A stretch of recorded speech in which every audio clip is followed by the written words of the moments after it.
നമസ്കാരം, ഇൻസൈഡിലേക്ക് സ്വാഗതം. ഇന്ത്യക്കെതിരെ മറ്റൊരു പടപ്പുറപ്പാടിന് തയ്യാറെടുക്കുന്നു പാകിസ്ഥാനിലെ എല്ലാ ഭീകര സംഘങ്ങളും.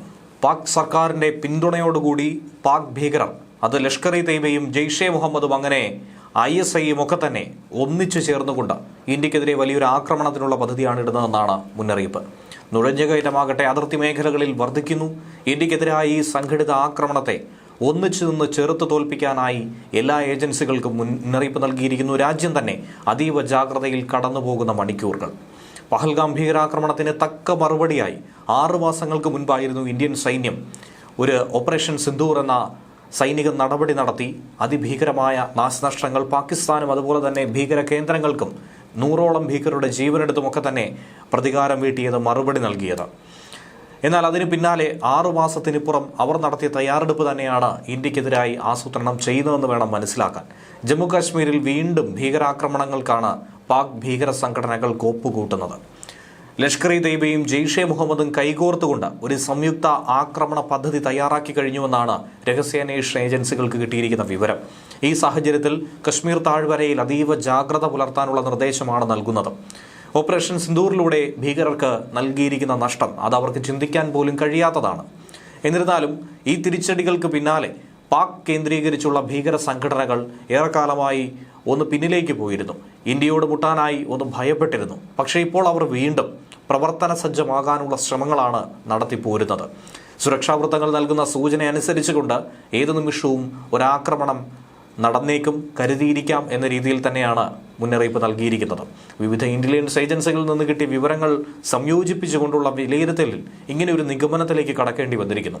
2 സംഘടനകളും ചേർന്നുകൊണ്ട് ഒരാക്രമണം നടത്താനുള്ള സാധ്യതയാണ് നിലവിൽ നമുക്ക് മുന്നിലുള്ളത്. അതിനുവേണ്ടിയുള്ള പുതിയ തന്ത്രങ്ങൾ അവർ ആവിഷ്കരിച്ചിട്ടുണ്ട്. നൂതന സാങ്കേതിക വിദ്യകൾ അടക്കം ഉപയോഗപ്പെടുത്തിയായിരിക്കും അവർ ഈ ആക്രമണം ആസൂത്രണം ചെയ്യുന്നത്. അതോടൊപ്പം നേരിട്ട് ഭീകരരിറങ്ങാതെ ഡ്രോണുകൾ ഉപയോഗിച്ചുകൊണ്ടും ഓട്ടോമേറ്റഡ് മറ്റ് സംവിധാനങ്ങൾ ഉപയോഗിച്ചുകൊണ്ടുമുള്ള ആക്രമണങ്ങൾ, പതിയിരുന്നുള്ള ആക്രമണങ്ങൾ, ബോംബ് സ്ഫോടനങ്ങൾ, ഇതൊക്കെ തന്നെയാണ് നിലവിൽ അവരുടെ പ്ലാനിൽ ഉൾപ്പെടുത്തിയിരിക്കുന്നതെന്ന് വേണം മനസ്സിലാക്കാൻ. ഇത്തരം നീക്കങ്ങളെയൊക്കെ തന്നെ ഫലപ്രദമായി നേരിടാൻ ആവശ്യമായ സകലമാന മുൻകരുതൽ നടപടികളും നാം ഇതിനോടകം തന്നെ സ്വീകരിച്ച് കഴിഞ്ഞിട്ടുണ്ട്. സുരക്ഷാ സേനകളാകട്ടെ അതീവ ജാഗ്രതയോടെ ഈ കാര്യങ്ങൾ നിരീക്ഷിക്കുന്നുണ്ട്, അതിനു വേണ്ടിയിട്ടുള്ള നടപടികൾ സ്വീകരിക്കുന്നുണ്ട്. കശ്മീരിലെ സ്ഥിതിഗതികൾ വിലയിരുത്താൻ, പ്രതിരോധ നടപടി ശക്തിപ്പെടുത്താനുമൊക്കെ ഉന്നതതല യോഗങ്ങൾ നടക്കുന്നുണ്ട്. ഈ നീക്കങ്ങളെക്കുറിച്ച് കൂടുതൽ വിവരങ്ങൾ ഇപ്പോൾ കിട്ടിയിട്ടില്ലെങ്കിൽ പോലും ഏത് അടിയന്തര സാഹചര്യത്തെയും എപ്പോൾ വേണമെങ്കിലും നേരിടാൻ സൈന്യം സജ്ജമാണെന്ന് ഉറപ്പുവരുത്തി കഴിഞ്ഞിരിക്കുന്നു.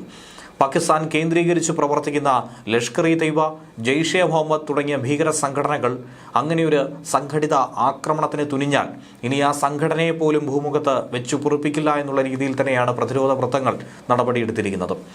ഭീകരകേന്ദ്രങ്ങളെ തകർത്തെറിഞ്ഞതിന് ശേഷം വളരെ ഗൗരവത്തോടെ കിട്ടിയിരിക്കുന്ന ഈ വിവരത്തെ ഇന്ത്യ സൂക്ഷ്മമായി തന്നെ വീക്ഷിക്കുന്നുണ്ട്. ഇന്റലിജൻസ് റിപ്പോർട്ട് അനുസരിച്ച് ഭീകര സംഘടനകൾ സെപ്റ്റംബർ മാസം മുതൽ തന്നെ നുഴഞ്ഞുകയറ്റ ശ്രമങ്ങൾ നടത്തിയിട്ടുണ്ട്. ഇതോടൊപ്പം നിരീക്ഷണം, അതിർത്തി കടന്നുള്ള സഹായങ്ങൾ എന്നിവയും വർദ്ധിപ്പിച്ചു കഴിഞ്ഞിരിക്കുന്നു. ഇപ്പോൾ നേരിട്ടൊന്നും തന്നെ അതിർത്തിയിൽ മറ്റ് നീക്കങ്ങൾ നടത്തേണ്ടതില്ല. ഡ്രോണുകളൊക്കെ അടക്കം ഉപയോഗിച്ചുകൊണ്ട് സാധന സാമഗ്രികൾ, അതിപ്പോൾ പടക്കോപ്പുകളായിരുന്നാൽ പോലും ആയുധങ്ങളായിരുന്നാൽ പോലും അതിർത്തി കടത്താൻ കഴിയുന്നു എന്നുള്ളതാണ് ഒടുവിൽ നമുക്ക് മനസ്സിലാക്കാൻ കഴിഞ്ഞിട്ടുള്ളത്.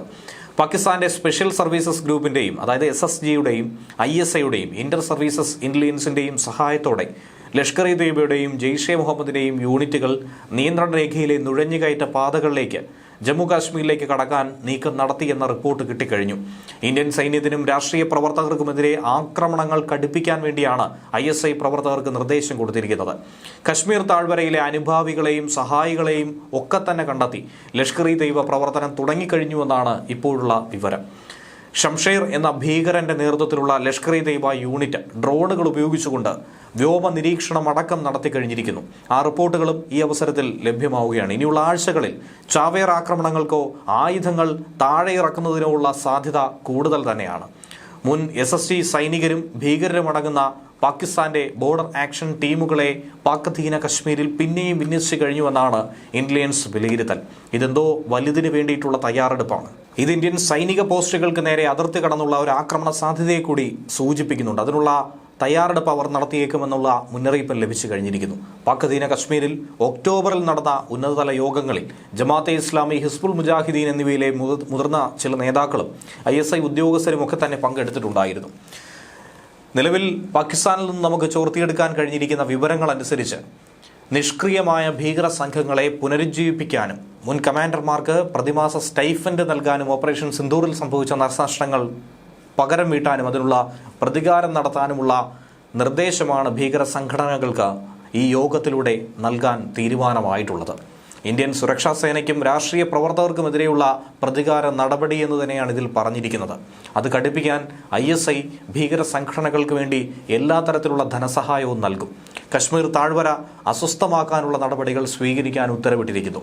പ്രാദേശിക അനുഭാവികളെയും സഹായികളെയും ഒക്കെ തന്നെ വിളിച്ചുകൂട്ടി ലഷ്കർ-ഇ-തയ്യിബ പ്രവർത്തകർ പണം കണ്ടെത്താൻ തുടങ്ങിയിരിക്കുന്നു, ഒളിത്താവളം കണ്ടെത്താൻ തുടങ്ങിയിരിക്കുന്നു എന്ന് തന്നെയാണ് മനസ്സിലാക്കാൻ കഴിയുന്നത്. ഭീകരപ്രവർത്തനങ്ങൾക്ക് വേണ്ടിയുള്ള ധനസമാഹരണത്തിനായി ലഹരി, ഭീകരവാദ, ആയുധക്കടത്ത് ശൃംഖലകളടക്കം അവർ ഇപ്പോൾ വിപുലീകരിച്ചു കൊണ്ടിരിക്കുകയാണ്. ഈ വർഷം ആദ്യം പഞ്ചാബിലും രാജസ്ഥാന്റെ ചില മേഖലകളിലും കണ്ടതിന് സമാനമായ ഒരു രീതി തന്നെയാണ് ഇപ്പോൾ ജമ്മുവിലും ആവിഷ്കരിക്കുന്നത്. ജമ്മു കശ്മീരിൽ നടന്ന പ്രാദേശിക തിരഞ്ഞെടുപ്പുകളും വിനോദസഞ്ചാരത്തിന്റെ തിരിച്ചുവരവും ആ മേഖലയെ സാധാരണഗതിയിലാക്കുന്നു, മറ്റെല്ലാ നാടുകളെയും പോലെയാക്കി മാറ്റുന്നു. അതുതന്നെയാണ് അവരുടെ അസ്വസ്ഥത വർദ്ധിപ്പിക്കുന്നത്. അതിനുള്ള സൂചനകൾ നൽകിക്കഴിഞ്ഞിരിക്കുന്നു ഭീകര സംഘടനകൾ. എന്നിരുന്നാൽ പോലും ISIയുടെയും മറ്റും പിന്തുണയുള്ള ഭീകര ശൃംഖല ഈ പുരോഗതിയെ തകർക്കാൻ ശ്രമിക്കുന്നുവെന്ന് തന്നെയാണ് സുരക്ഷാ ഏജൻസികൾ വിശ്വസിക്കുന്നത്. നോർത്തേൺ കമാൻഡ് മേഖലകളിൽ ഉടനീളം ഇന്ത്യൻ സൈന്യവും ഇന്ത്യൻ സംവിധാനങ്ങളുമൊക്കെ അതീവ ജാഗ്രത പുലർത്തുന്നുവെന്നാണ് ഉന്നത സൈനിക വക്താക്കളടക്കം പറയുന്നത്. രാജസ്ഥാൻ, ഗുജറാത്ത് എന്നീ സംസ്ഥാനങ്ങളുടെ പടിഞ്ഞാറൻ അതിർത്തികളിൽ ഇന്ത്യ തങ്ങളുടെ ഏറ്റവും വലിയൊരു കര, വ്യോമ, നാവികസേന അഭ്യാസമായിട്ടുള്ള ഇതുവരെ നടത്തിയതിൽ വെച്ചും ഏറ്റവും മികച്ചതായിട്ടുള്ള തൃശൂൽ സൈനിക അഭ്യാസം നടത്തുന്ന ഈ ഘട്ടത്തിൽ കൂടിയാണ് ഈ വിവരം പുറത്തു വരുന്നത്. ശൈത്യകാലം അടുക്കുന്നതോടുകൂടി നുഴഞ്ഞുകയറ്റം സാധാരണയായി കുറയാറുണ്ട് കാലാവസ്ഥാ സംബന്ധമായ വിഷയം മൂലം. പക്ഷേ ഇനിയിപ്പോൾ അതിന് വിപരീതമായിട്ടുള്ളൊരു നടപടി സ്വീകരിക്കാനാണ് ഭീകരർ ശ്രമിക്കുന്നതെന്ന് വേണം മനസ്സിലാക്കാൻ. അതേസമയം ഈ ഘട്ടത്തിൽ ഇന്ത്യക്കും പാകിസ്ഥാനുമിടയിൽ സമാധാനം പുനഃസ്ഥാപിക്കാൻ ഇടപെട്ടുവെന്ന അവകാശവാദം വീണ്ടും ഉയർത്തിക്കൊണ്ട് അമേരിക്കൻ പ്രസിഡന്റ് ഡൊണാൾഡ് ട്രംപ് തന്നെ കടന്നു വരികയാണ്. ഇരു രാജ്യങ്ങളുമായിട്ടുള്ള വ്യാപാര കരാറുകൾ അവസാനിപ്പിക്കുമെന്നാണ് ട്രംപ് ഭീഷണിപ്പെടുത്തിയത്. അതിന് പിന്നാലെ രണ്ടു രാജ്യങ്ങളും യുദ്ധം അവസാനിപ്പിച്ച് മുന്നോട്ട് പോയി എന്നാണ് ട്രംപിന്റെ വാദം. മിയാമിയിൽ നടന്ന അമേരിക്ക ബിസിനസ് ഫോറത്തിൽ സംസാരിക്കുമ്പോഴാണ് ട്രംപ് ഇതേ കാര്യം വീണ്ടും 100 തവണയായി പറയുന്ന കാര്യം വീണ്ടും ആവർത്തിച്ചത്. ഇന്ത്യയും പാകിസ്ഥാനുമായി വ്യാപാര കരാറിനുള്ള ഒരുക്കത്തിലായിരുന്നു ഞാൻ.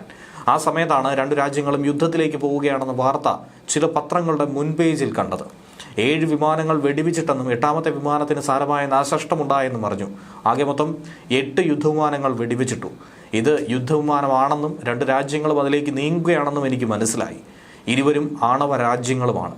സമാധാനത്തിന് സന്ധി ചെയ്തില്ലെങ്കിൽ നിങ്ങളുമായിട്ടുള്ള എല്ലാ വ്യാപാര കരാറുകളിൽ നിന്നും പിന്മാറുമെന്ന് രണ്ടു രാജ്യങ്ങളെയും താൻ അറിയിച്ചു. വ്യാപാര കരാറും ഈ സംഘർഷവും തമ്മിൽ ഒരു ബന്ധവുമില്ലെന്ന് രണ്ട് രാജ്യങ്ങളും പറഞ്ഞു. എന്നാൽ രണ്ടും ആണവ രാജ്യങ്ങളാണെന്നും യുദ്ധമെന്ന തീരുമാനവുമായി മുന്നോട്ട് പോയാൽ വ്യാപാര കരാറുകളെക്കുറിച്ച് മറന്നേക്കുമെന്നും ഞാൻ രണ്ടു രാജ്യങ്ങളെയും ഭീഷണിപ്പെടുത്തി. പിറ്റേ ദിവസം രണ്ടുപേരും യുദ്ധം അവസാനിപ്പിച്ചു എന്ന സന്ദേശം തനിക്ക് കിട്ടിയെന്നാണ് ട്രംപിന്റെ വാർത്താ സമ്മേളനത്തിലെ പ്രധാനപ്പെട്ട ചില വിവരങ്ങൾ.